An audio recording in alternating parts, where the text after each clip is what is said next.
You can't go on anyone else's trip. You can only go on your own trip until you find out it's all our trip. And when we get home, we all get back with great tales of trips, except we all took the trip together. All right. What's up, Chloe? Not much. How you doing? Pretty good. Okay. So, on the podcast today, we have Chloe Almeida. That's me. Hello. Chloe Shanti Almeida Chloe Shanti Almeida. of CSA Creations. CSA Creations, which stands for Chloe Shanti Almeida Creations, for all those who didn't know. Puzzle piece. Yeah. Cool. Thanks for hanging. Yeah. Thank you for having me. Yeah, we're over in Chloe's she shed. She Shed, aka the Clotel, or Hotel Clotel Holiday Inn. Cool. Cool. So, Chloe's a designer. We confirmed that she's 25 years old, but a couple months older than me, of course. Yeah. And we have some of her creations on either side of us here today. So, who did you work for in Freehold? Who did I work for in Freehold? Yeah, what was the company that you worked for in Freehold? I worked for a children's wear company called Monier. Okay. It was just, I'm trying to remember if there's like an extended name. I think it's just Monier. It's just, yeah. Cool. Was that your first job out of college? Other than like my mom's store, which is where I'm currently at, yeah, that was my first like official like designer like job that applied to my major. Cool. And your major was? Fashion design. Sick. Nice. Where'd you go to school? Went to school at Stevenson University, which is in Maryland. They have a good fashion program?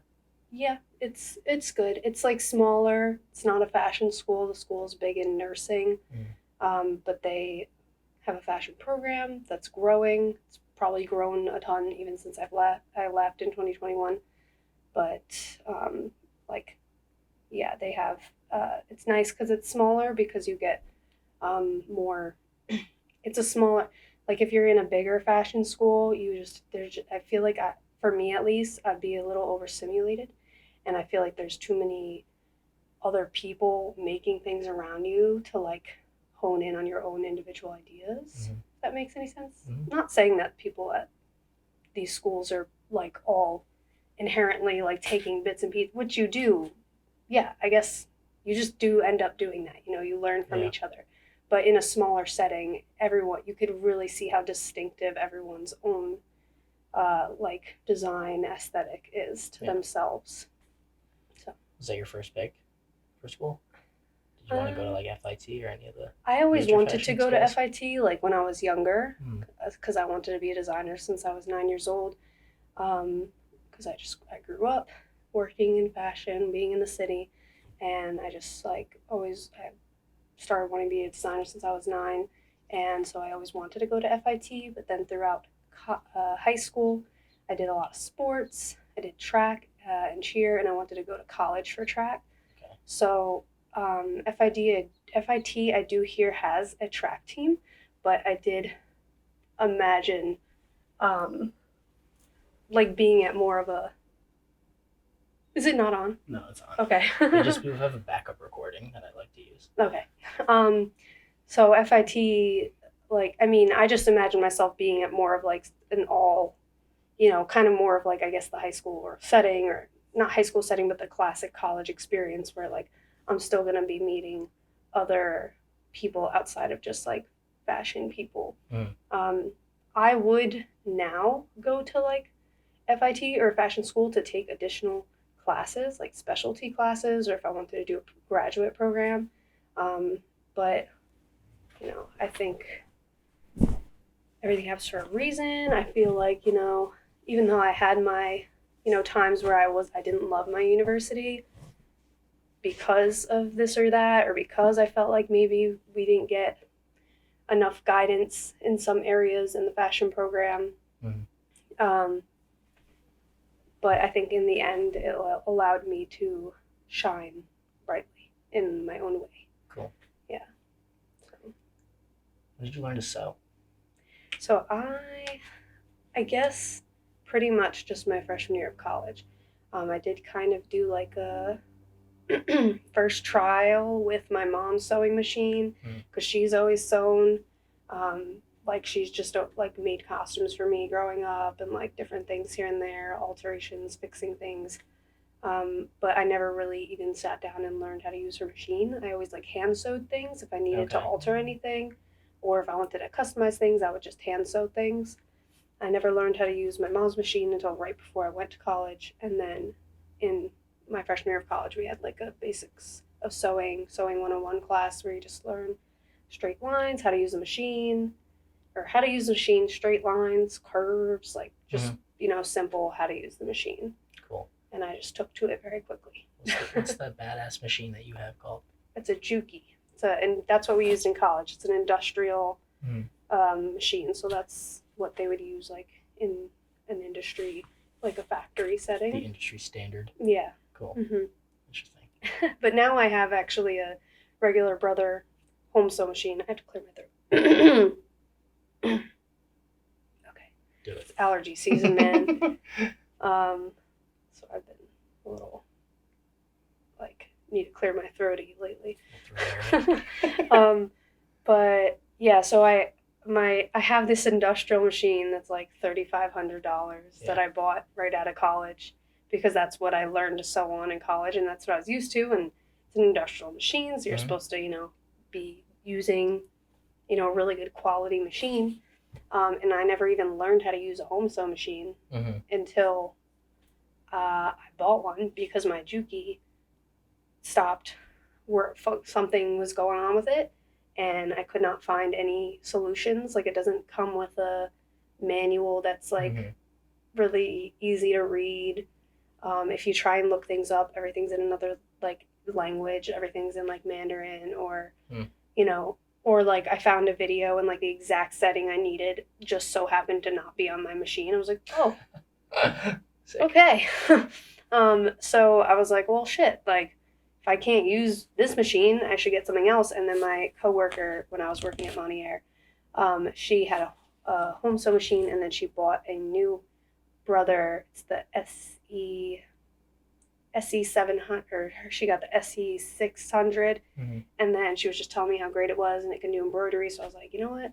F it. I haven't been sewing because I can't use my Juki, so I'm just gonna invest in this machine. That way I can do embroidery, and it comes with all these other stitches, which I like eventually realized that's what's cool about home sew machines. On an industrial machine, you could only do one straight stitch. Okay. If you want to do different stitches, there's literally different machines for each. Like if I want to buy a serge, like if I want to buy a serger machine would be something that cuts the fabric and wraps. Like if you look at any of your clothing, like the the thick seams that are there, that's a whole different machine that has several threads, several needles, and it sews differently versus a straight stitch machine.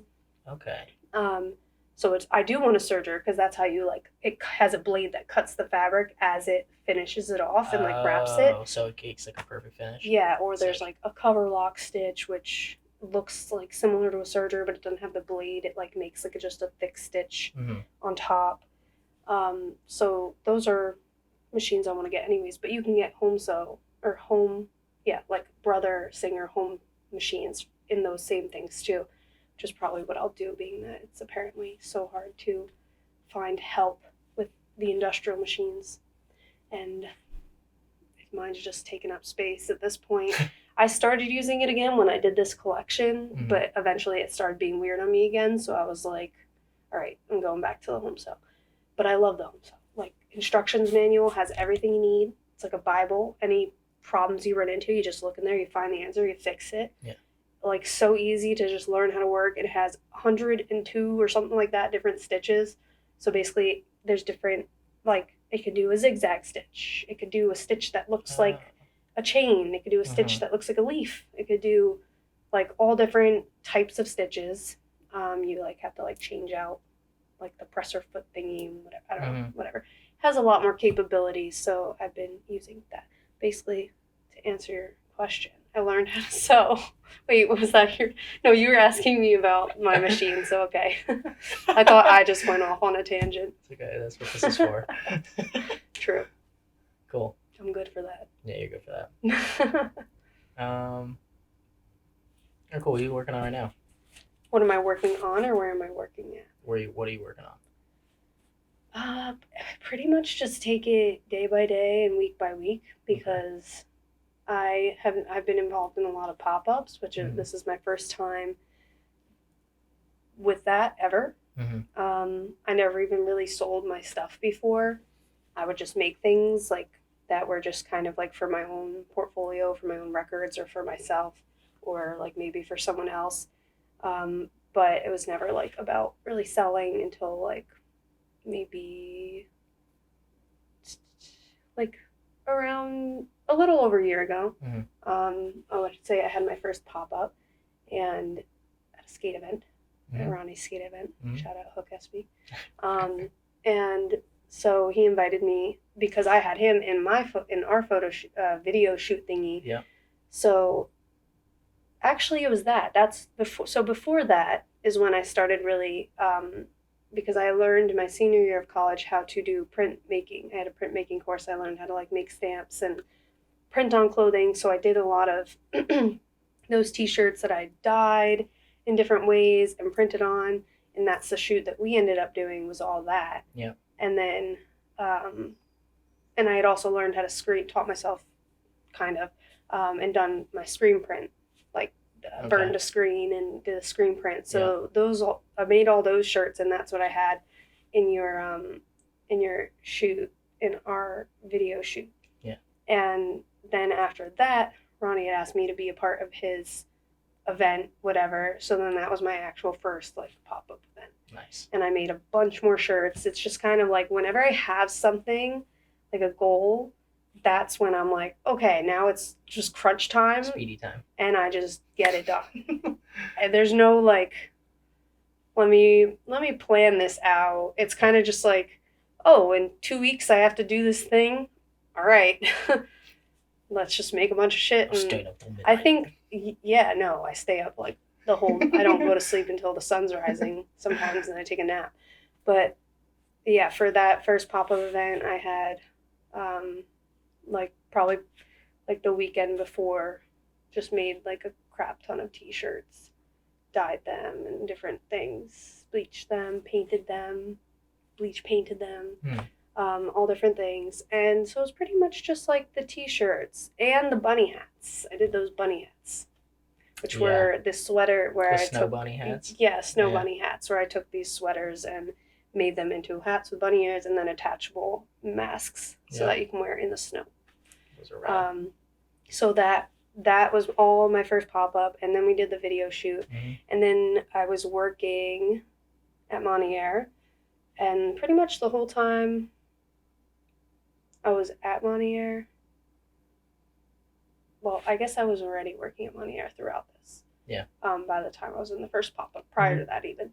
But I stopped working at Montier, and because it's just like office setting wasn't for me. It just kind of turns out that like a designer job is more of, like a cubicle job than you would imagine. Like, I think I always like imagined it to be more, which I'm sure it could be in different companies. It depends how the company works. But my job was specifically pretty much like technical design. Like I was doing all my job pretty much encompassed being on the computer. So that kind of put me in this like kind of, it just wasn't really the setting for me. So once I left there, I just went back to my mom's store because I really didn't know what I was like, well, if I'm, if I just get another design job, it's probably going to be the same thing, and I need to figure out if that's what I want right now.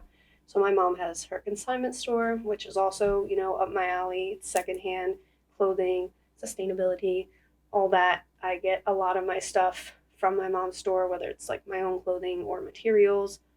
And usually materials, I'm like, I'm not just like, I have to pay for the stuff. So it's not like I'm just like taking a bunch of shit. It's like stuff that either really speaks to me or stuff that's going to donation that I could salvage.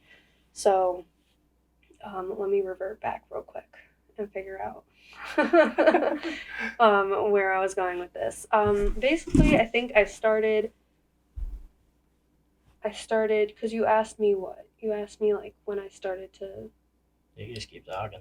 No, I know, but I want to make sure I'm like following my my thought pattern here.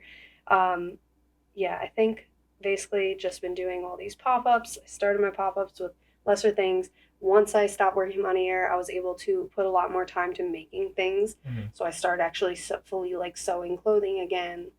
And then I'd say pretty much like it was kind of just like customizations for a while. I was doing a couple more pop-ups like skate events, AC here and there, with more just like customized clothing. I did one event over the summer in Asbury that was for the Backstreet Lovers, had a concert. And I'm friends with someone who's like a vintage reseller / she does screen printing, so he invited me to pop up at this event, and that was like insane because it was a concert. So there was basically these people can come. Where was the concert? It was at Stone Pony. Cool. And so there was these people can come to this like market type thing that was going on beforehand. They were live printing T-shirts. Where did they have you? And where did they have you set up? We were literally across from the Stone Pony, like on that lot. Oh, on the lawn? On that lawn. Yeah, okay. So they were doing like live screen printing. Like the dude made a design for this event, like Backstreet Lovers. And I think one of the members of the band, because he was friends with them, like was actually there, like, maybe like saying hi to some people. Like I didn't really know because I was so immersed in what was going on that I didn't actually know. I had heard of them, but I didn't actually like know what they like. I very likely could have walked right past or spoken to this man who was in the band, and everyone's here to see, and I had no clue. I was just like, I don't know. This is so embarrassing. Like, am I like asking things from like the literal band member right now? Because I was like, but anyways, so that was a crazy event. I had a lot of customized patched work type stuff, like mixes. That's when I got my brother machine, so I was embroidering things and just like patching and basically almost like collaging onto fabric or onto like t-shirts and onto pants. And it was pretty much just that for a while. And then like basically a couple months ago now, in March, Space of Balance asked me to be a part of their fashion show. Yeah. Wait, no, it was their fashion show was March 15th, I believe. So it was like maybe like 4 weeks or so prior to that. They had reached out and asked me to be a part. So I was like, yeah. And then took that 3 weeks and pretty much like 2.5 to 3 weeks. Like I think at the exact 3-week mark, I went out and bought a bunch of fabric and came home. And the first like week I was working and then coming home, and then my mom let me just like be home and work on my stuff. So pretty much just that 2 to 3 weeks leading up, I just cranked out. Sick. More than this, but all that. Yeah, you fucking killed it. Yeah, I did all that, and it was like, that was just insane. Like I was very. That was a good show. I was like, it's good that I was able to have just that 3 weeks because it made me like streamline everything so much more. And then they also put it together so nicely, and they had this like timesheet thing that was pretty much for them to make sure that they had everything in order. It seemed like that they knew who your model was, what she should be wearing, how she should be styled, the model's size, and this and that. And it was kind of for both of us, but I ended up taking that because at first I was like, oh my God, this is like so much that I have to do. But then once I did it, I was like, wait, this is actually really helpful. And I actually really copied it and made it for myself. Yeah. And to have like my own personal one, and I kind of updated them simultaneously, but my own personal one had like more, it had like a separate, because it ended up being similar to when I had my job at the children's wear company. We had these things called trackers that were for the factories for us to keep track. Here's your design. Here's its style code. Here's what it should look like. This is the date I sent it to you. Now update me on where you're at with its progress. And like, this is the due date and this is the size and all that. And then they would like I'd be like, all right, can you fill out the tracker? And they'd be like, okay, we've patterned it. We just need to do this. And then I'm like, okay, like, where are we at? Like, and then it would just pretty much, it's called the run of show. Yeah, similar, yeah. Yeah. Well, that's what Allie and Danny had. Yeah. But super helpful. Exactly. So as I was doing it, I was like, wait, this is kind of like my timesheets, except instead of me like speaking to a factory and being like, dude, get it together, send me the stuff, because like, sometimes you're like, hey, you need to update me, I need to know, I need you to send these samples, like whatever it is. So it's kind of like the same thing but for myself. So I would have the separate column that would be like, finish this, finish that. And it also helped me streamline by like, I knew I had this many designs, and like I was able to put into place, this design number 1, design number 2, design number 3. Me, I do everything improvised. So like I look at my materials and I'm like, what is speaking to me? What am I going to do right now? And then I'll be like, okay, this fabric. And then I'm like, okay, what am I going to do with this fabric? What else goes with this fabric? And everything just pieces together like that. Once I make one thing, I kind of like come up with the other. So like the first things I made were these 3 shirts. And they all are the same pattern, but different, obviously, like fabrics cut together. And I hand dyed them. I cut those 3 out at the same time, so that I was basically, like, I literally folded my fabric so that one cut made 3 shirts. And same with these, pretty much. And that way I had 3 things at once. I dyed them all differently. And then I, like, did the sleeve fabric, and then all the painted designs are different. And those were pretty much the first things I made. For a while they were, without the painting on the front. That was actually the last thing I did. So the first thing I did was sew and dye the shirts together. Okay. And then I was like, okay, I'm going to paint these. But until then, I'm going to paint that? Yes. That's fun. Yeah. Painted that all. Show it off. Can you see, camera? A little bright. I'll take it down in post. It's got, I'll get in there. I'm not afraid. There you go. It's got little, like, rhinestones. It's bedazzled. Little rhinestones. I'll show the other ones, too. We'll show and tell moment. Bust it all out. Why not? This is the other one. Wow, it is very bright, but yeah, it's getting blown that's out. okay. It's okay. Face it this way a little. Oops, sorry. All that beads probably made funny sounds. Oh, yeah. And then this one. The backs even have designs on them, too. Thanks. Yeah, look, this one's got a sick design on the back, too, actually. Sick.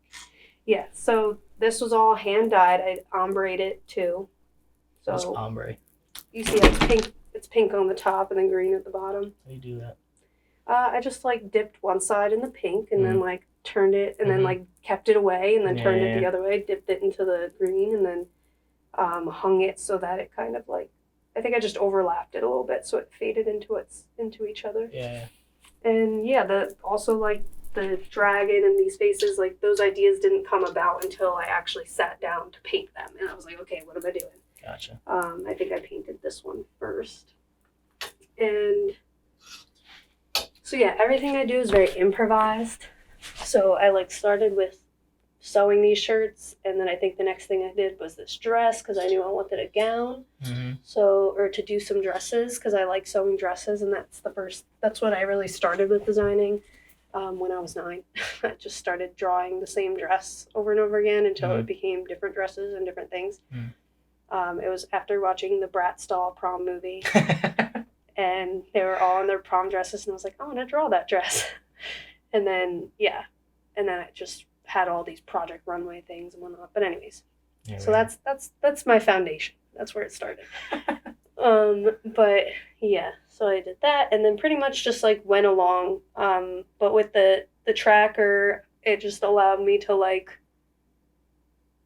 know, like, okay, I'm gonna use this. I basically just like took the fabrics that I was like, I think this is what I want to work on, and kind of like draped it in place, and then took pictures, and then filled in the time slot, the timesheet, or not the time. It is the timesheet, but for me, it was more like a tracker. Yeah. Filled them in, and that way I was able to like know what I needed to prioritize, because like me, I'll start a project and be like, okay, this is what I'm doing, and I'm like, okay, I need something else, and then I go to like look for that fabric in mess of shit, and then I find something else that I haven't seen in years, and I'm like, oh my god, I want to do something with this, and then I'll like start a whole nother project, and I'm fully distracted, and I'm mid-stitch like on something else. So I keep touching this microphone. That's fine.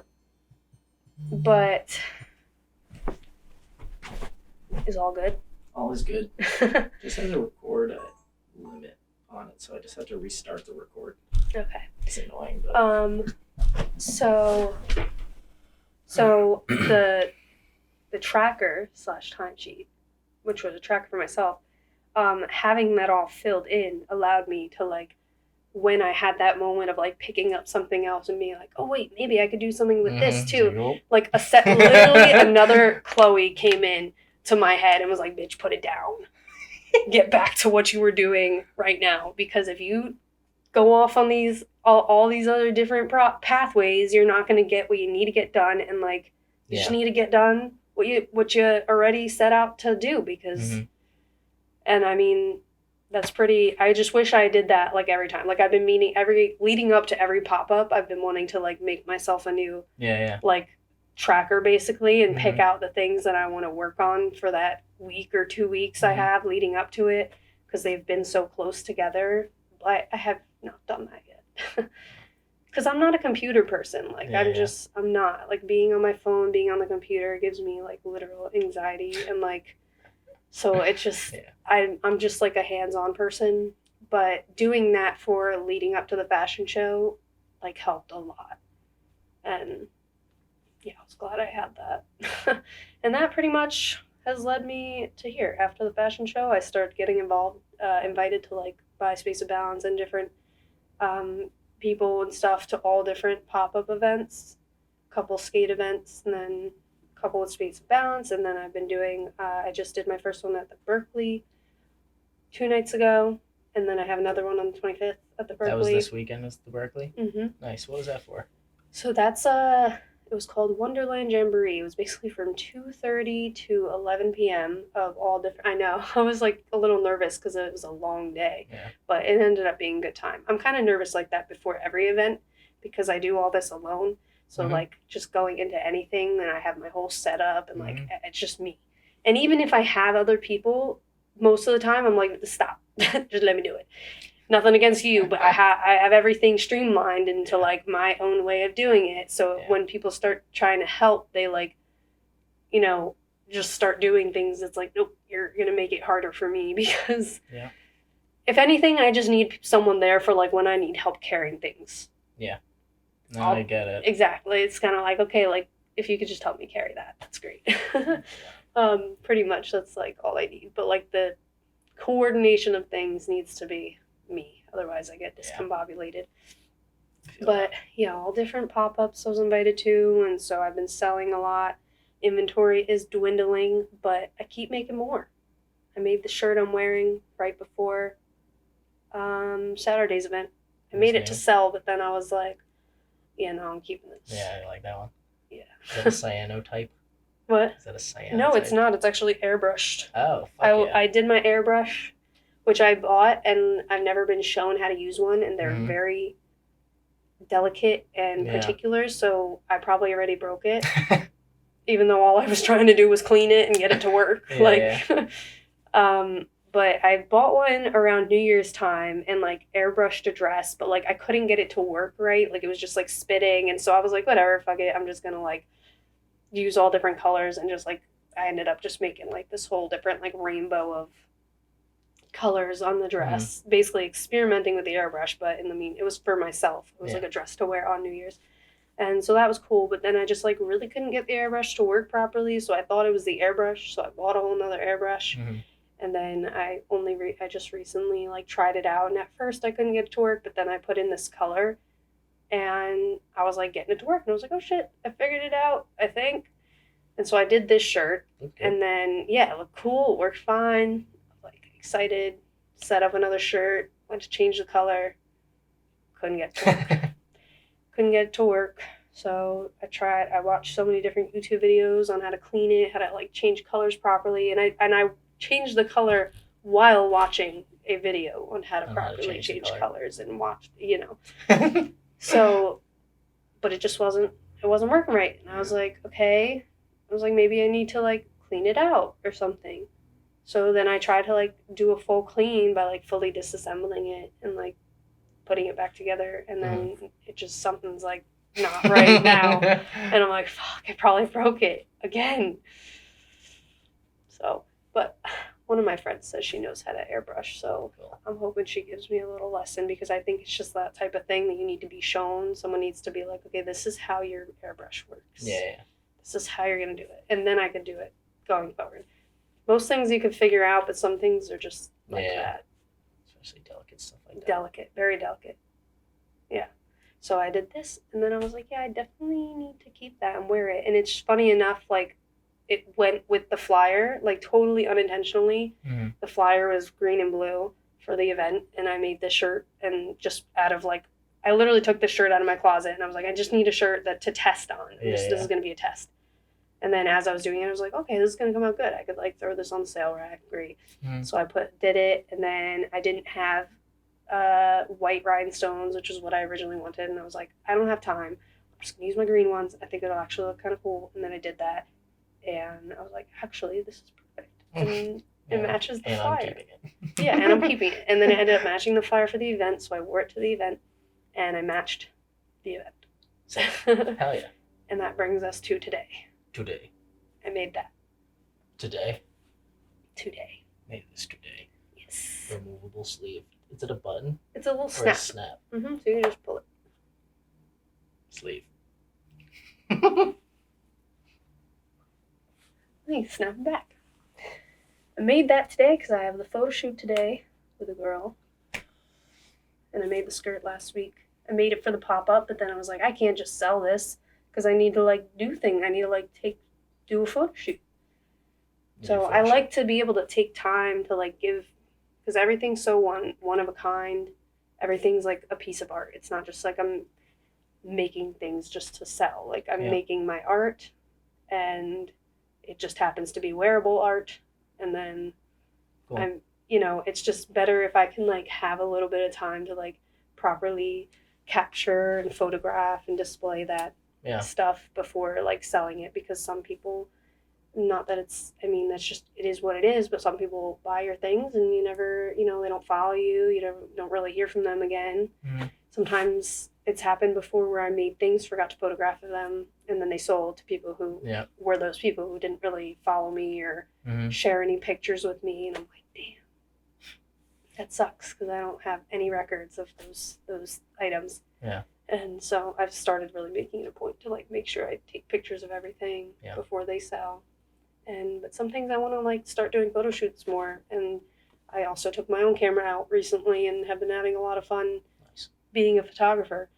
So, and like, because I think I've always felt like I have a really good eye for photography. I just don't use my camera all that much, or like know how to even, I don't even really remember, like I said, how to do the manual settings. Yeah.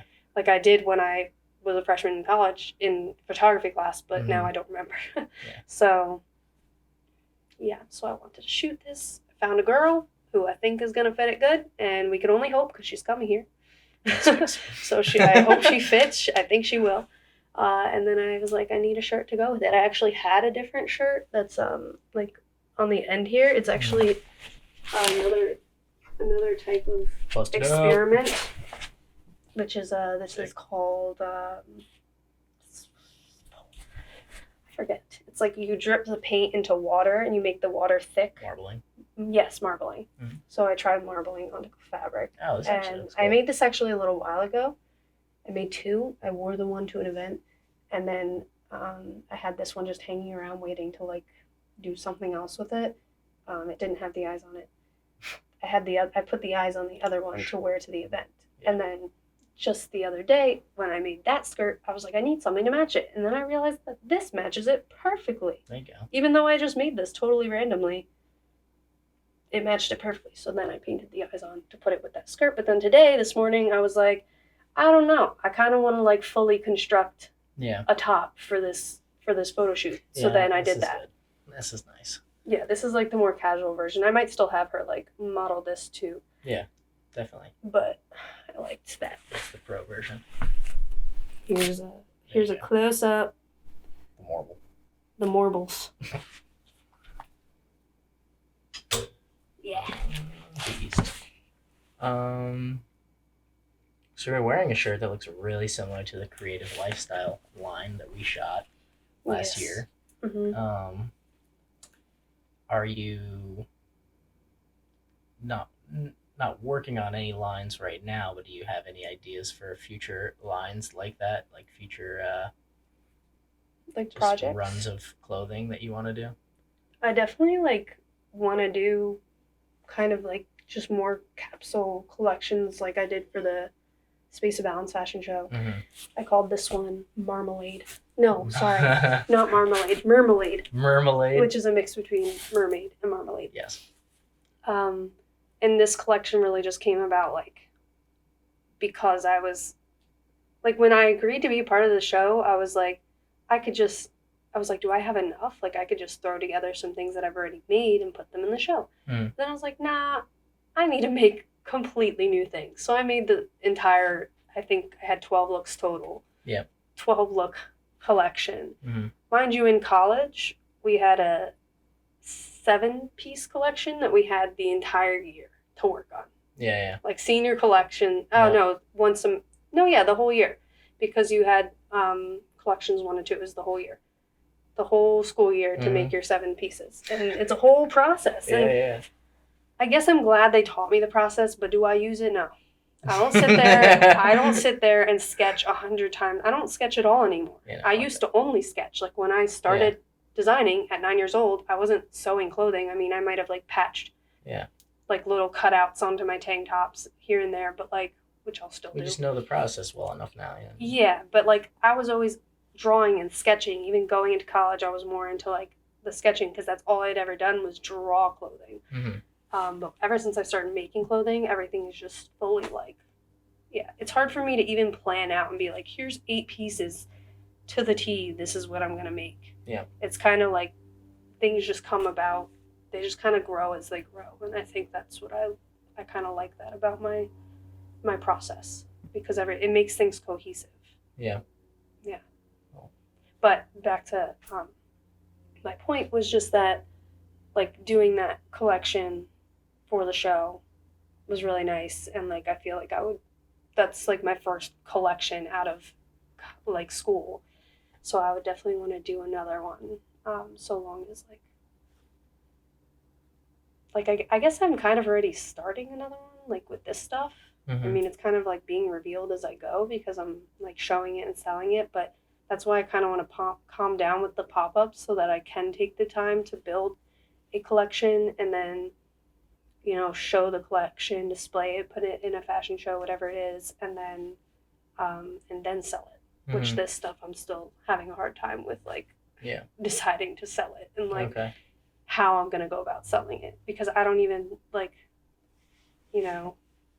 pricing's always like a thing that's like I'm unsure about because like I value my stuff very high, but like I don't know. I don't even want to like get into that because that's like I feel like a more personal like problem that I'm working on. But I just think to have like more time to like build, a couple, a collection basically. Yeah. Things that I actually am inspired to do and I'm making because I'm inspired to do them, not because I'm like, oh shit, I just gotta make shit. Yeah.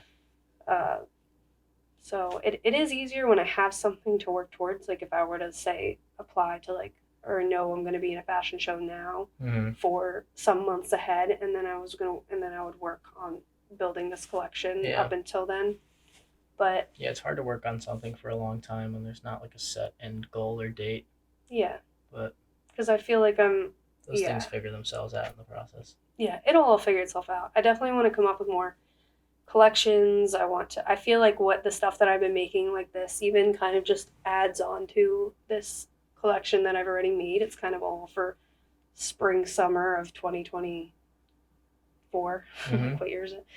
It's kind of all just like spring summer of 2024, so it's kind of all falling into the same. And those that skirt is like a mimic of these pants, which they aren't here. I thought they were. Yes, they are. These pants that were in the show. which are so cool. Like, I think these are like fucking like designer. I know I am a designer, but I think they're like, Yeah. Next level. I really think they're like, yeah. Yeah. I really do. They're Okay. just sick. Good. There's a lot of detail. There is. Do you sell anything online right now?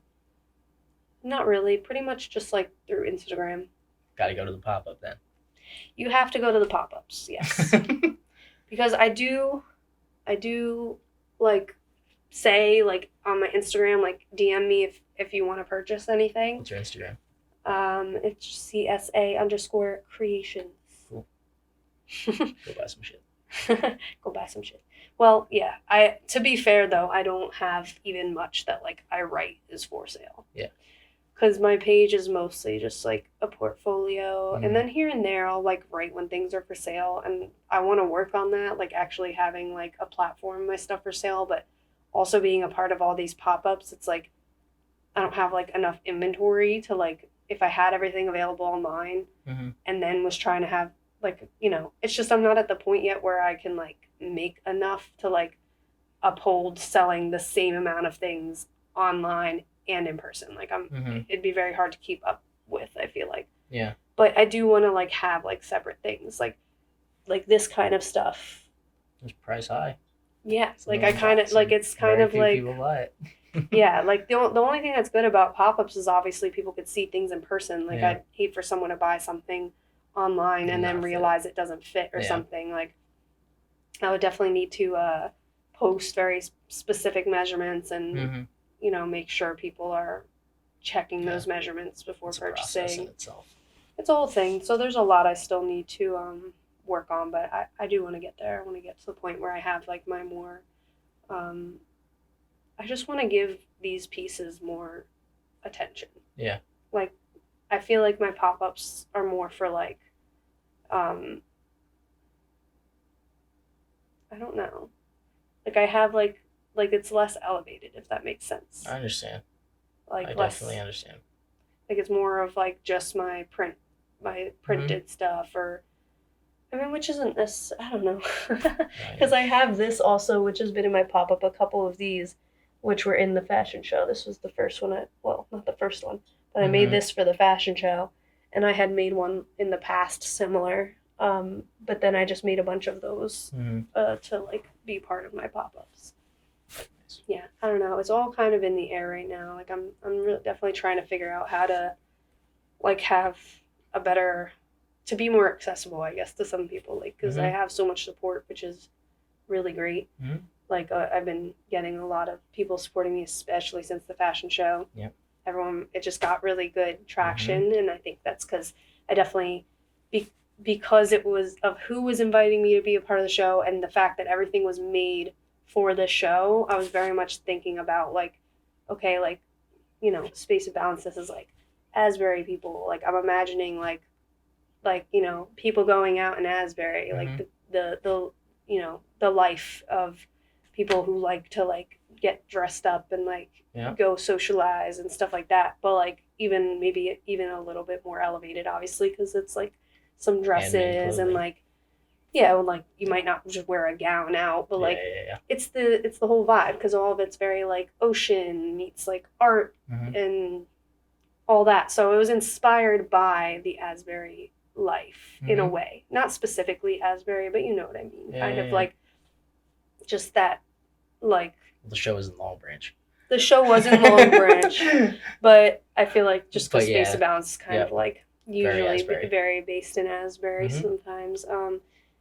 But yeah, I don't know. That's kind of just where my head was at, because I was like, I feel like just like catering to like, not that I really even cater to anyone but myself. Yeah. But I had a direction, like I want this to be like the ideal outfit when you think about, oh, spring, summer's coming, and I'm going to be going out to here and there, to events, to the beach bar, to the tiki bar, my favorite place. Like, like, you know, but like also like a little next level, because all of this is obviously a little more elevated than just like your average outing. But that's why it's kind of like the ideal. It's like the perfect outfit, or like what you would fantasize about wearing. Okay. Rather than like maybe not what you actually wear every single day. You know. Yeah. yeah, so that's how that like came about, and I think that's why like a lot of people liked it so much because it was literally what they call ready to wear. Yeah. Something you can literally just get from the runway and then go wear it out. And so I like that I had that kind of like all these elements and ingredients to putting together a collection. Yeah. It was a good show. It was definitely their best fashion show that they've done. And they've done maybe That was the third, I think. three, but they've done 4. Okay. They did a little one, like some in between one a while ago, but yeah, just every year it gets more organized. Every year it gets better, just more production value. Yeah, it's funny because I think Allie was saying that she felt like there, or you told me maybe that Allie felt like it was like a mess or something. She came up to me after and she was like, I was like, oh, that was fucking great, guys. She was like, oh my god, it felt like a shit show. I was like, nah, not from out here. No, I'm sure while it's in it, you Yeah. feel like there's just so much going on, but no, it was. Yeah. And I told this to them, or I told this to Allie at least. I mean, I've told both of them how amazing it was, like tons of times over, but just after we had this conversation, I did go up to Allie because we were together. We were all at the skate park.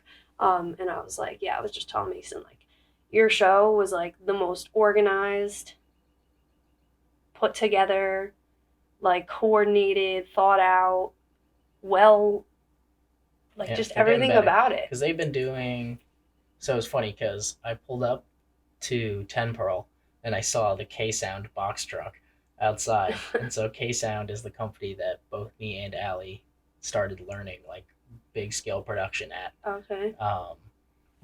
And Mike Vertramp and Bull Mike is the one that owns K-Sound. What? Yeah. I didn't know that. So the kid that McMuffin or Thomas, who brought the Lego spots to light the runway, okay, that he works for us. I didn't really get to meet anyone. I work with him. We both work for Mike. Okay. But he was the other red haired kid that was sitting in the behind the booth where the DJ and the other visual designer Milk was. Yeah, just I think they've been on some higher scale stuff. I've worked with Allie and Danny on some higher scale production stuff. Yeah. Yeah, definitely. Yeah, those are my. When I run cameras, Allie's the comm communications girl, and Danny's the I have her on the switcher. Yeah. Switching camera angles and stuff, which is fun, and yeah. So I think that experience definitely went into why that show is a lot better.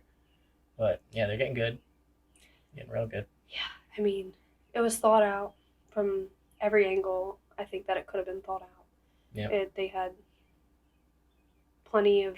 I mean, it was like, I think it's just because they have such a community behind them, and then they build such community as well. Like, I have just been launched into a community like over the past 2 months. Yeah. And it's awesome. I'm definitely like slightly overwhelmed because I've never been like involved in this much, and I'm just making everything, and then a lot going on like in my own life, trying to figure things out of, just being productive with doing all this while also having like a separate life. And I don't know, like it's not all I do, if that makes sense. So I get it. I know. I think a lot of most artists and most people like also can say the same. Like I like that, they do this thing, but then once you get to the point of being able to focus solely on your own thing, like that's the goal, I think. Yeah. But yeah, it was just everything I've been a part of. I've been a part of several fashion shows for my college, fashion shows that I was in college, like that I modeled in for someone who had graduated from my university and had insanely elevated like couture collection. And she had been in a Baltimore fashion show that was hosted by Christian Siriano. It's a very legit show, and I was a model in that, so I was a part of that production. Not production, but I was a part of it. I wasn't a part of the production. I get it. But I was part of the production. So tons for my school, because every year. Yeah. And then being, I had not only like my school's annual show, but we also did participated in a fashion week in New York one time. So I was also at a fashion show in New York for Fashion Week, like through my school. And it was like that show ran like 2 hours late or something crazy like that. Like people were leaving. There was just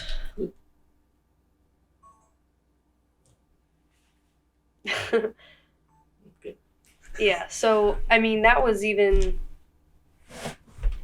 in my thoughts, at least, like a professional show. Absolutely. It was like a Temporal's a good professional. venue. Yes. Yeah. But I'm saying like that show that I was a part of for my school was supposed to be professional, and it was Yeah. not that that's the standard, that was just You that was expect bad. a little, higher So production value out of something in like everything I've been a part of, like their show was great. Yeah. Because they gave designers the space to do their own thing while still giving them like, this is what we need from you. And in doing that, it helped me track myself and prioritize and keep track. Yeah. So it was sick. Yeah. It's like hard to top. that. Yeah. And I still need to finish like posting pictures and stuff. Like I'm the worst. You did it. Yeah. It's funny when you're getting more calls now than you are reaching, and you're calling people. It's kind of an interesting feeling when you run a small business. Mm-hmm. It's kind of nice. Yeah, it is nice. So What like you I said, work it can be overwhelming because I'm like a yes girl. Mm-hmm. Like I just will say yes to things and then realize that I've like spread myself a little too thin. That's the same way. Yeah. But it's all new. Like this is literally Yeah. just the last. But you have to say yes to everything in the beginning to know what you don't want to do. Exactly. Next. You learn as you go, and yeah. So I mean, at this point in time, right now, I do have like kind of a cutoff mid-summer so that I can have the rest of my summer to like just be me. There you go. Enjoy. And enjoy. Yeah. Not even enjoy. Yes, enjoy. Hopefully, but like hopefully just do some other things or focus on some other things. Or if I do want to focus on clothing, like focus on making those another collection or a select few pieces. Mm-hmm. I mean, if I were doing what I should be doing, I would currently be applying to Fashion Week, New York Fashion Week, because that's like September. I think that comes in time. Like once you're as comfortable, you want to be comfortable going into exactly. something like that. No, I'd much rather just like find out when the time comes around. Yeah. If I can, like that, I'm gonna be a part of it. But I think that they just like take applications really early for stuff like that because they are usually professional productions. Fashion Week, I think, is for fall. I think is usually throughout September. Okay. So there's a whole bunch of different fashion shows, but so there's tons that I could probably get into, but it's just a matter of like applying and then like, really just applying. Because I'm sure if I committed to a fashion show in September now, it gives me tons of time. Although it would be fall, so it is always like working in the future. That's the thing. Yeah. I'm not ready for fall headspace. I gotta sneeze. Sneeze. Do it. I was looking for my tissues, but Bless you. I don't know where they went. Bless you. Thanks. It smells like fumes in here because we're in a garage, so the fumes start to get to me, and the allergies. The garage door wide open. Fumes. Mm-hmm. A lawnmower and all the things. It does smell like such a garage. Yeah. It looks like on camera it probably looks like it smells great in here. But it smells like gasoline. It smells like gasoline and grass. Yes. Not the worst, Not but bad. Just slight gasoline. Not overwhelming. Not like a gas station. Yeah. Yeah, I guess not that much. Yeah, what else? So yeah, I would like to, just continue with like some collections and eventually figure out how I can, get into really be like actually making my stuff available. Because it feels like I'm gatekeeping my own stuff sometimes. Yeah. At the end of I always say at the end of the day. I need to stop saying that phrase because it's not always doesn't always apply.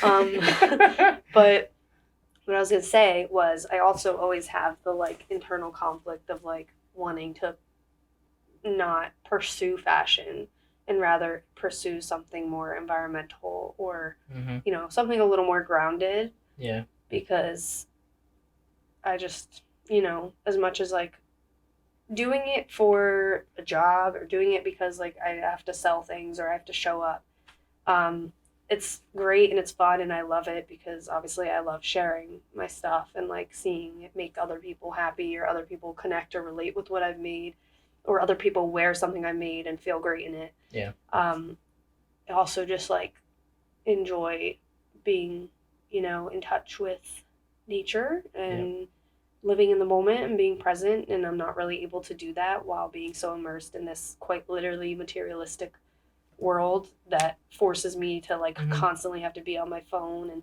keep up with social media and like even just in the past 2 months, like the amount of like having to keep up with like socials and posting and flyers and all that, like it's just hard for me because I don't like being on my phone, but I'm forced to. And then it's not even just I'm forced to, it becomes addicting, but not in like a way that it's like, oh, I'm enjoying this. It's like in a way that's like, oh my Anxiety God, it's like, oh my God, there's something I need to be checking. And oh my God, I need to do this and that and that. And to the point where my brain is hurting. Yeah. And I'm like, fuck.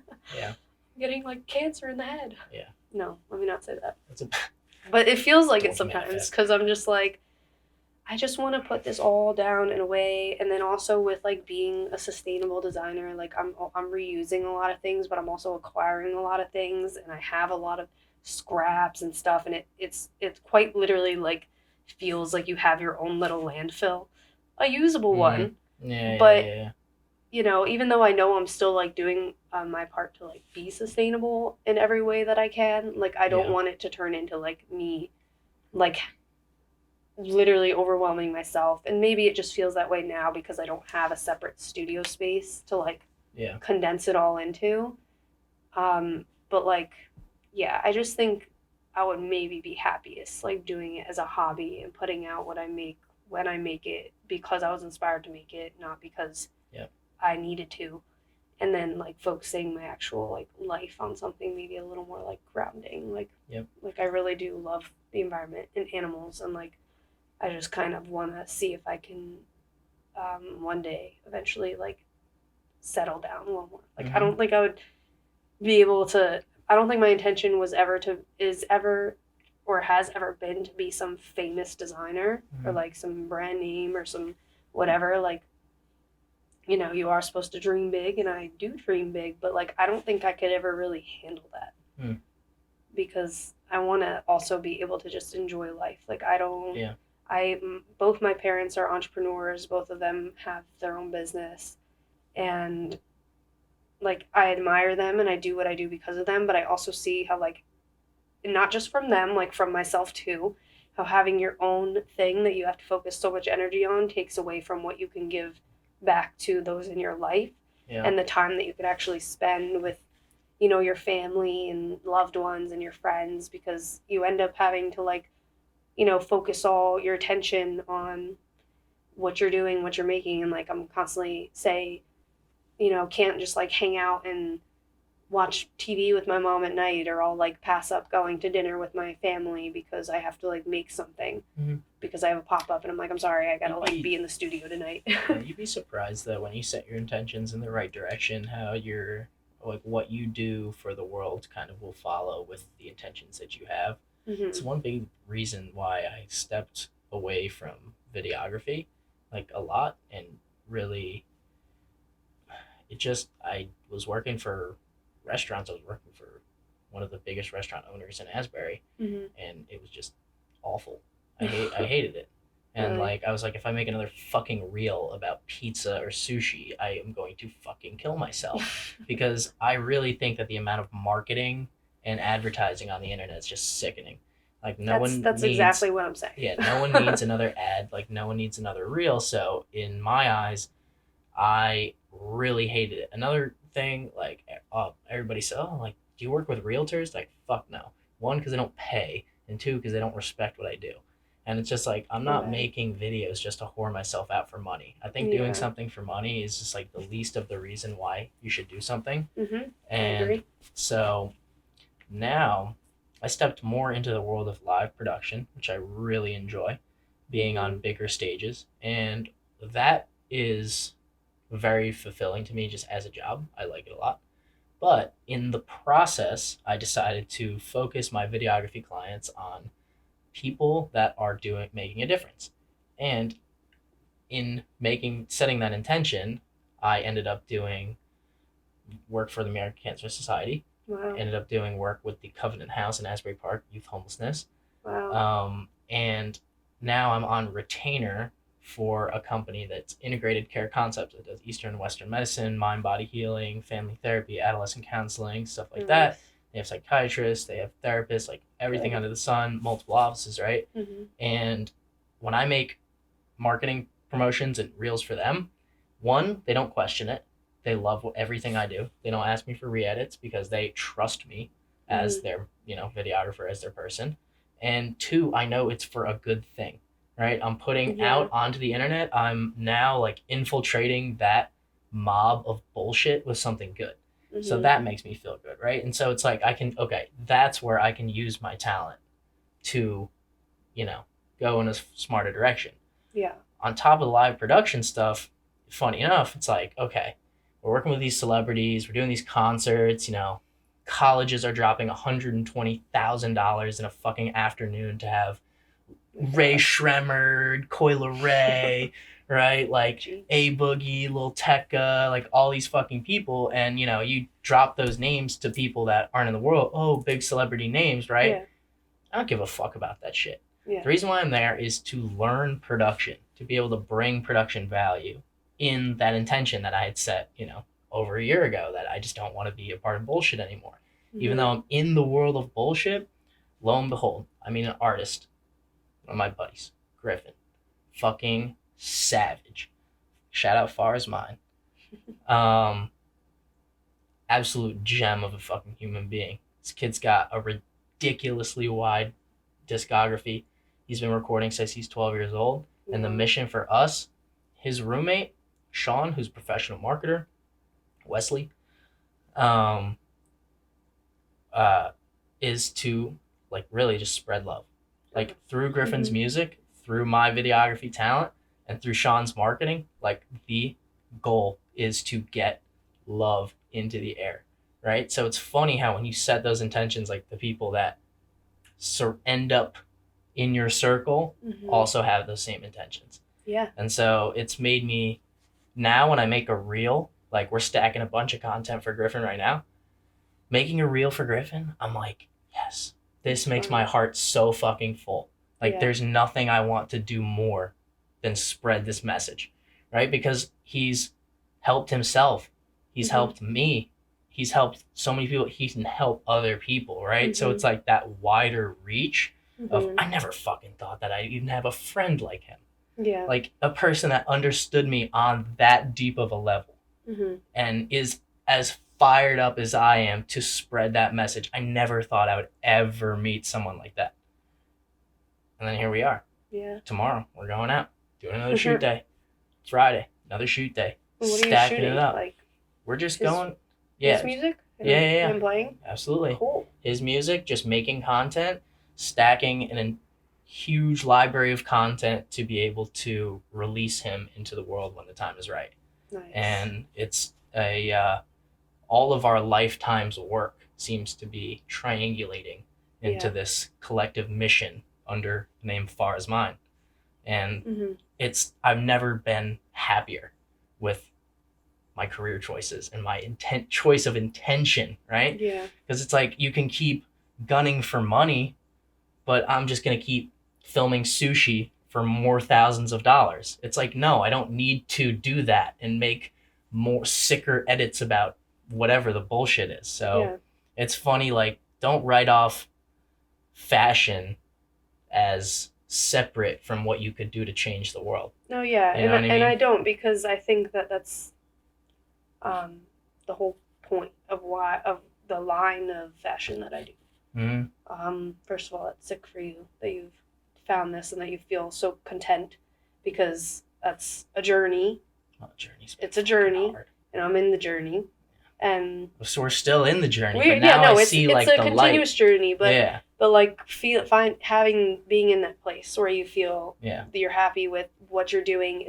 It's not only giving back to you, but it's giving back to the world. hmm It's giving back to someone else, and just like feeling happy with your company and who you're involved with and what you're doing. Like I said, I definitely think that having like a team of people is so valuable and like precious, you know? Yeah. I love working with people and having a team, and I don't. Yeah. Like, you know, I have people who help me out from time to time, which I appreciate so much, but it's definitely like I would love to like be in partnership. A good partnership obviously has to be something that aligns with me and what I'm happy with, and it has to be a balance. And Absolutely. Don't compromise. But yeah. you will find. But if you don't compromise, like don't fucking settle. Yeah, Just keep no, doing I what you're wouldn't. doing. And like I know you wouldn't. I don't feel right if I'm not following. You know, I literally feel wrong inside if something isn't working out with someone Exactly. or whatever.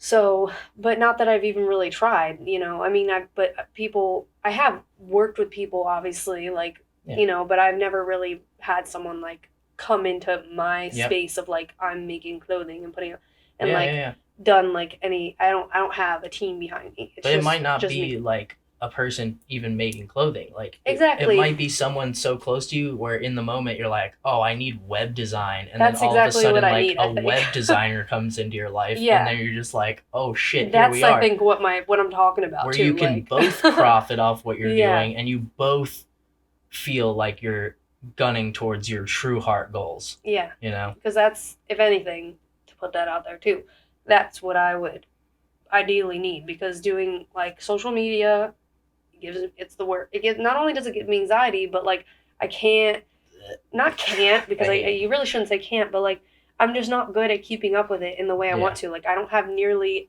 I don't really even have a fraction of my work posted because I just suck at posting. Like I try, but it's hard for me to post like so much. Yeah. You know, just like I'm a whole I know. Job is like my whole job is posting. That's It's what so- I need to be doing, but I can't It's so funny. because I'm trying to focus on like actually doing the things. Yeah. So that's, I feel like if I were to want help, it'd either be someone with, you know, like you said, web design, social media, and then or just like someone who would want to be my like assistant. Like, Yeah. you know, I just need like help with this and that, like little touching, like when I did my fashion show, Janai had come over and helped me with like braiding some of my belt, like Nice. Not this one, but this is the first one I made, which was actually part of my senior collection, but I wanted to make more of them. So she had picked up some more rope for me Good from person to help you Michael's. braid. Yes. and she braided that, and then she actually rhinestoned the back of one of those pants. Sick. But like I sketched out the design, and then I was like, okay, I just want like, you know, pink. Oh God, my dog. Pink, green, pink, green, pink, green. Just like, you know, keep rhinestoning along these lines, and she did that for me. And by her, you know, taking that task off my plate, I was able to finish another shirt that I was making, and like, you know, it's still my design, but you know, I'm able to like be, you know, have someone who I trust with their, what's the word, like not being sloppy and shit. Yep. Someone who I trust to like execute this design for me while I work on something else, because you need almost like assembly line things or whatever when you're in that crunch time. And so it's the same thing. Like now that I have Griff and Wesley, it's like I don't need to think about what's gonna work on the internet. I have someone who's in that 100% of their life, who knows, is so dialed in. So it's like, show them one thing. Is this going to work or not? No, change that, put it there. Yeah. Great, that'll work better. Awesome. I don't need to fucking post and look at the views and I'll be, worry about shit. Yeah. And it's just like, oh, wow, while just staying in my lane and doing what I do best, I found people that also stayed in their lane, do what they do best, and you just, you find your team along the way. Yeah, that's very true. And I think I'm just like in the beginning stages of like networking into Yeah. into potentially finding people. But yeah, I think just having teamwork is really great. Yeah. And I also think that if I were to pursue another actual like career in fashion, that's something that I would look for, is somewhere that works very teamwork oriented. Exactly. Like not Because now just you know like, what you don't want. yeah, like I don't like, it's nice to like sometimes just be honed into like your own little space and doing something, but I definitely also like teamwork and like to like collaborate, and not always, because I also like to have my path and my lane, and I don't want anyone in my path or my lane. Mm-hmm. But that's why it's important that everyone has their own distinct Exactly. path and lane and job. But to come together and work together is also just really nice, and to work with people who you value and you believe in, and then also again bringing it back to the bigger purpose, everything, and why I don't necessarily think I'll ever like have to get rid of fashion or put down fashion, is because I do everything I do like sustainably and with the intention of using, reusing, or reducing waste somehow, or I definitely will go to the thrift store if I'm looking for something specifically, but it's different than going to somewhere where you're buying things firsthand, or going to because these are things that are a dime a dozen. Like, Yep. it's there's never going to be a shortage of fashion, even in today's date where we have such a rise in like no, understanding sustainability, and a rise of people realizing how bad the fashion industry is. You have that, and then at the same time you have people who still post their Shein hauls and still post Shein and think it's cute. And I'm not an ass, but I always want to comment to these people and be like, it's not cute. You literally telling me it's from Shein, it's not cute. Like, just for that like reason, that it's not ruins cute. it. Yeah, 100%. That ruins it. Yeah. Like, and half the stuff isn't cute. Half the stuff's stolen from other designers, and it's made by children. It's made very unethically. Like, it's made with lead. Like, it's literal chemicals put into it's. So it's a very weird world right now, because you have all these people who are bringing these things into the light and making it a point that it's everyone knows about the problem. But then you still have people who are going to still choose to like do the thing and shop these unsustainable, and not even unsustainable, just like far out unethical brands, and think that it's cute. It's not. And like, you're gonna find along the way like marketers and business people that think the exact same way, that like wouldn't whore themselves out to work for Shein if they had a gun to their head, right? And they're looking for people like you that are passionate about what you do in the right sense. So you'd be surprised when you say like it's not your goal to be the biggest name. Like, you might be one day, but it might not be all of your responsibility to run, because you'll find the people who are best at running businesses, best at doing those things within a business, where it could literally be your job to come into the fucking building that you have on Fifth Avenue, design, and go fucking home every single day, because you have people on the front and back end that are taking care of what they do best. Right? And all have a collective mission. So definitely, it's funny when you get a little bit closer to exactly what you want, that all those things start to come together. Yeah, because I think like once I got to the point where I was really able to like focus on other aspects and areas, and like actually make a profit doing this, because I'm not actually making any money right now. Like, none of what I do is for money. And I'm not making money. You guys might be buying things from me, but I promise you, I'm not making money. Like, I either am putting it towards paying off what I spent to make these things, or paying off my bills, or whatever it is. But if I was able to actually profit, first of all, hopefully it would be able to put forward towards purchasing the things rather than paying them off. And then beyond that, it would be to give back to different, to give back to different foundations or organizations who believe in, or to collaborate with different foundations or organizations who have similar beliefs, whether it's helping animals, helping people, helping just, yeah, pretty much just animals and people, I guess, because Yeah. that's what it all comes down to. You like the environment, helping the environment, Yeah. like, you know, doing team cleanups. Like, Exactly. that's something I want to put together. Mm-hmm. Like, I was talking to my friend Raylan about that too. You know Raylan. Yeah. We actually spoke about that a while ago. We should revisit it because that's something I could even like maybe speak to like Allie and Danny or someone about. Yeah. You know, it was like, and coordinate a beach cleanup or, Yeah. you know, like something like that, because I think that as some people don't realize that that's like the purpose of what I'm doing. Yeah, I think so too.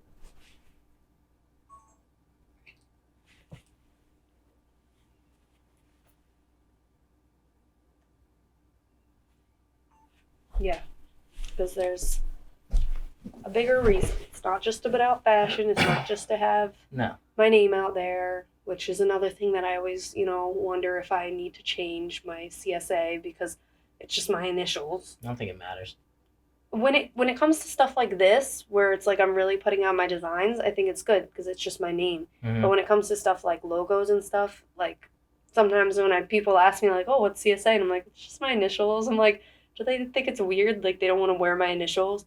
But it's the same as like any designer brand that uses their name and has exactly. like, you know, LV, You're wearing someone's MK, name. YSL, like whatever it is. You're wearing somebody's name. So it all makes sense. But yeah, there is a bigger purpose behind what I do, and it's, you know, to combine my love for fashion with my love for the environment and make clothes and do fashion and do it in a way where I'm not, as much as possible, not taking from and not taking in a way that's like harming the environment.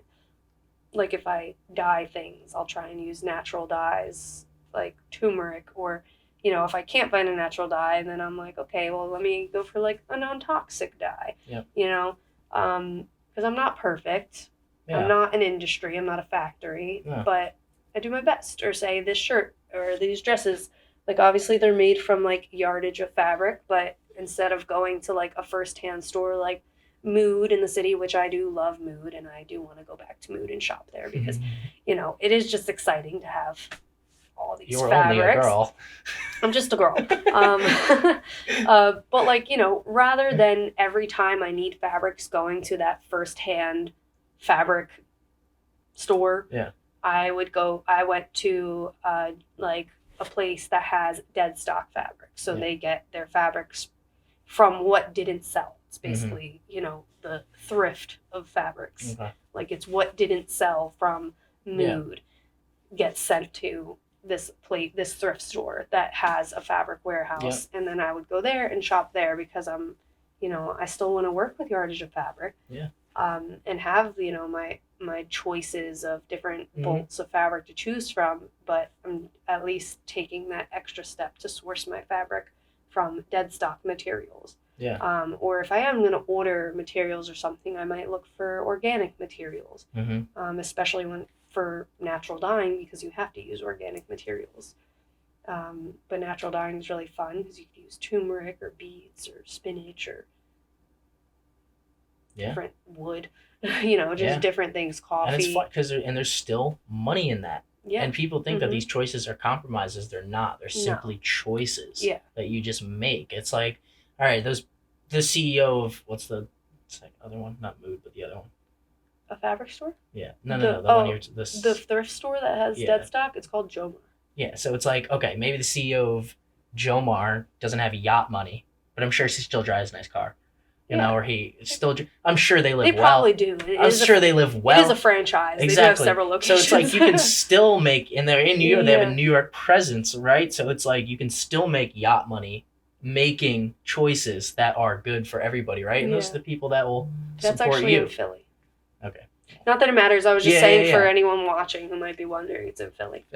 But yeah, like, you know, the people get all starry-eyed about the dollar bill, but it's so not about that. Like, everybody can live well and we can support our communities, like making fractions less, but making real decisions that make a difference, right? It's like, I don't need to take home a fucking $1 million bonus every year. I could take a $250,000 bonus every year. We're still eating fucking well, Yeah. right? Everybody's eating. Everybody's taken care of. You don't need. It's not sustainable. No. Because there are places where money could be going. Right? All the time. Yeah, 100%. And yeah, that's why if I was making enough money, it would the point would be to give back, to donate, or to give back to something. Or I always said maybe one day I'll have some type of like farm where I have like a sanctuary, but then I also make clothing and like sell things in a shop that's kind of like inspired and also giving back to the animals or the people who work there or volunteer, like whatever. I don't know. I just want, I find I feel most grounded in nature, and like the only reason why I ever feel like putting the fashion stuff aside is because, like I said, it's materialistic. It's quite it quite literally builds up in your vision, and you're just like, wow, that's a lot of materials. And it's you can't live a simple life like this. Like I can't just pick up and go. Yeah. I have so much shit. I have a lot of baggage. Yeah, I know. So I get it. Like it's quite literally not like a simple life or like but I also know that there's like, this is something I've always loved, and there's a reason for that, and like I don't think I'll ever be able to put it down, even if I wanted to. Like I'm always gonna like want to make clothes and do stuff, because even though sometimes I hate it because I'm just like I just have to be doing this because people expect it from me. Yeah. It's just me being like all like like am I overwhelmed, but I get the same way. But at the same time, like I've always done it because I love it. Like I love just seeing fabric draped onto a body in a way, or just like I love textiles and the way something looks and moves, and like wanting to do it a certain type of way. Like it does call to me. So I don't think it's ever something that I'll be able to avoid. Yeah. But definitely just like want to be able to have that balance in my life where it's not consuming me, because I want to also be able to be grounded in like other ways and other things that quite literally like allow me to ground myself and humble myself and spend time with people and nature, and be able to like not feel like I need to be like checking my phone or sewing or because ever since this is all picked up, I think I've like really lost touch with my like whatchamacallit, my mindfulness and my ability to just like go be outside and feel at peace. Like I constantly now feel like, oh, there's something I should be doing. I should be doing something. I should be posting something. I should be. I can't really more than that. Be telling this person something. I just came up with this idea. I should be writing it down. Like I just want to be able to like have my peace. But you will. Like when I like just going back to Griff, like meeting them. I'm getting real stressed out about trying to get shit like filmed. We gotta do this, and it's just like, look at me one day. He's like, dude, I don't expect nothing from you. I'm like, he's just like, I'm happy that we're just friends. He's like, and that's the bottom line. Like, that is literally the bottom line. I'm like, thank God, I have friends. Like, so great. And then that energy, gets me more fired up to work, right? Yeah. For stuff that I know is going to make a difference and knows matters. But then I know when I need to take a break, when I know I need space, when I know I just need to disappear for a week. No one's gonna come at me. No one's going to come at my neck. It's like, because we all get into those spaces, and like you'll find your little tribe. Yeah, and I've had someone who I thought was a friend like really come down on me and be quite nasty for something that I was making as for free, like just because she was my friend and I was happy to do something for her. That story. Yeah, and it ended up taking a long time, and like my bad. But I was completely open about the shit I was going through and why it wasn't done. And I hadn't sewn anything that whole year. So I did have a friend like come down on me in a way that I was not expecting, and can't really call that person a friend for that, but, and even though I know that like, I really didn't do anything wrong. I know maybe it wasn't right of me either, but it wasn't with any malintentions. It was like I had every intention to do this thing. It just took me like just simply a long ass time because I wasn't, in my heart, I did not feel inspired, and I did not want to work on something when I was uninspired, and I also wasn't given a deadline, or wasn't being paid, or I was really just doing this as a project because whatever. And I forgive this person, whatever. Like, I don't really talk to them much anymore. I don't necessarily hold this over them. I feel like they might even, realize now that I, like, maybe, was actually going through something, and that's why. I don't know, but it did kind of affect me in the way that now I do kind of have this fear that everyone who's ever asked anything of me, and I haven't. You have the expectation. They have an And I expectation, haven't. right? Yeah, that I'm not able to, like, fulfill in that moment in time. Yeah. Like, is gonna get mad at me, or is gonna go talk behind my back, or is gonna go Mhm. like, because I wish I didn't care, but I am a people pleaser, and I care. yeah, like, Yeah, I wish I can't didn't not- care, but yeah. I do. Like, I don't want to, like, upset anybody, Yep. and I'm not, like, I'm still true to myself. Like, I'm a people pleaser, but I'm still true to myself. But I'm uncomfortable with anyone having any problems. Yeah, I guess. I get it. And I'm in the same. I'm like, I'm not even willing to work with someone if you're gonna stress me out. No, same. I And have to, like, because that's like, I have to. if now knowing, like, I won't make a problem with them, but I'm gonna, Yeah. extract myself from the situation. Yeah, now knowing what I know about business, Mhm. it's like good business doesn't get done with people who force shit. Yeah. So it's like, the best things in life come in flow. Yes. In flow.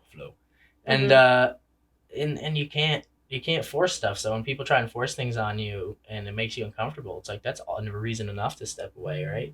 So Yeah. it's like, you don't need to do that. I don't Yeah. need this shit in my life. Yeah, and there's a difference probably between, like, uncomfortable in a good way, stepping out of your comfort zone, versus uncomfortable, like, this isn't right for me. Yeah, but This it's isn't like, right. but that's like, but in a good way, that's pressure. That's like pressure. Pressure Yeah, is yeah. good. Like It's good to uncomfortable be, is bad. Yeah, exactly. You You're know? right. Pressure, and, like, maybe being scared of, like, something, like, versus, like, feeling like, oh, this is bad for me. Yeah. This is not good. This is uncomfortable. Yeah. What else? I don't know. You want to keep going? We can. All right. What time's she coming? Well, or we can wrap it up. Is there any? You can cut. We've been talking for almost an hour and a half. Maybe hour 15. Yeah, I know. We can wrap it up for sure. I also need the bathroom. That's fine. But Me is too. there any ending notes we can wrap it up on? Is what I'm thinking. I don't know. I think you just stick to your intention. You stay in your lane. When I was like, I think when you hear the word, like, when you're not maybe, and I'm not any sort of established, right? Mm-hmm. But I'm on my way. Yeah. When you hear the term "stay in your lane," and you hear that in like a rap song or some shit, you think it's like, oh, because I'm poor and they're rich, I have to stay in my lane. Oh yeah, like, right? You're below someone. Mm-hmm. Yeah.